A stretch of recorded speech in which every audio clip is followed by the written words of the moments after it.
சாந்தனுவின் திருமணம். சாந்தனுவின் தந்தையான பிரதீபன் துறவு மேற்கொண்டு ஒரு நாள் நதிக்கரையில் தியானம் செய்து கொண்டிருந்தான். அக்கணம் கங்கை பெண்ணுருவம் கொண்டு அவனுடைய வலது தொடையில் அமர்ந்தாள். அதனால் திடுக்கிட்ட பிரதீபன் கண்களை திறந்தான். அப்போது ஒரு பெண் தனது வலது தொடையில் அமர்ந்திருப்பதை கண்டான். உடனே அவளை பற்றி விசாரித்தான். அப்போது அந்த பெண் தன்னை கங்கை என்று அறிமுகம் செய்து கொண்டாள். ஆம், முன்பு பிரம்மனின் கமண்டலத்தில் இருந்து விஷ்ணுவின் பாதத்தை அடைந்து பின் சிவனின் ஜடாமுடியில் பகீரதன் தவத்தால் தஞ்சம் அடைந்த அதே கங்கைதான் இப்போது பிரதீபனின் மடியில் அமர்ந்திருந்தாள். அப்போது பிரதீபன் சிறிது நேரம் தனது மடியில் அமர்ந்திருந்த கங்கையை அமைதியாக கூர்ந்து நோக்கினான். பிறகு அவளிடம், கங்கை என்னும் பெயர் கொண்ட பெண்ணே, நீ என் வலது தொடையில் அமர்ந்து விட்டாய். அதனால் மகளுக்கு சமமாகிறாய்.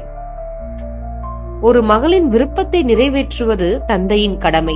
உன் விருப்பம் என்ன மகளே? எதுவாகிலும் சொல், நான் நிறைவேற்றுகிறேன் என்று கேட்டான். அதற்கு கங்கை, அரசர்களுள் சிறந்தவரே, நான் உங்கள் மகன் சாந்தனுவை மனம் முடிக்க விரும்புகிறேன் என்றாள். கங்கையின் விருப்பத்தை கேட்ட பிரதீபன் முன்பு தான் அவளுக்கு கொடுத்த வாக்கின்படி அப்படியே நடக்கும் என்று கூறி ஆசி வழங்கினான். கங்கையும் அக்கணம் மகிழ்ச்சியுடன் புறப்பட்டு சென்றாள். இந்நிலையில் சில நாட்களுக்கு பிறகு தந்தையை காண வனத்திற்கு வந்தான் சாந்தனு. அப்போது தன்னை நாடி வந்த சாந்தனுவை கண்டு மகிழ்ந்தான் பிரதீபன்.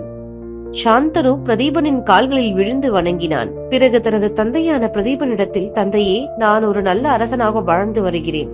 ஆனால் ஒரு நல்ல மகனாக இருக்கிறேனா என்ற ஐயப்பாடு பல நாட்களாக எனக்கு உண்டு. அதனால் நான் அதை தீர்த்து கொள்ள நான் உங்களை இன்று அணுகினேன். தங்களுக்கு நான் செய்ய வேண்டியது ஏதேனும் உள்ளதா? இல்லை உங்கள் விருப்பத்தை ஏதேனும் புறக்கணித்தது உண்டா எனில் அதை நிறைவேற்ற தயாராக உள்ளேன் என்றான்.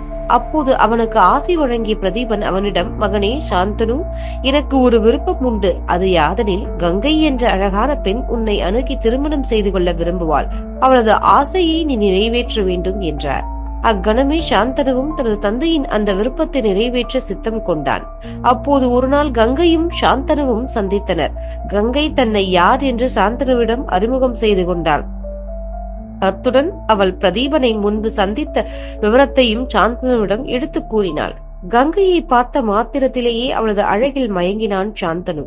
அத்துடன் அவனாகவே வாய் மலர்ந்து தன்னை திருமணம் செய்து கொள்ளுமாறு கங்கையிடம் வேண்டினான். சாந்தனுவின் விருப்பத்தை அறிந்த கங்கை, ஐயனே, நான் தங்களை திருமணம் செய்து கொள்கிறேன். ஆனால் ஒரு நிபந்தனை என்றாள். அப்போது சாந்தனு அவள் மீது கொண்ட அதீத மோகத்தால், பெண்ணே, உன் நிபந்தனையை முதலில் சொல் என்றான். உடனே கங்கை சாந்தனுவிடம், ஆரிய புத்திரரே, நமக்கு திருமணம் ஆன பிறகு நான் என்ன செய்தாலும் என்னை எந்த கேள்வியும் தாங்கள் கேட்கக்கூடாது. அப்படி தாங்கள் கேட்டால் உடனே நான் போய்விடுவேன். நமது திருமண வாழ்க்கையும் அத்துடனே முடிந்துவிடும்.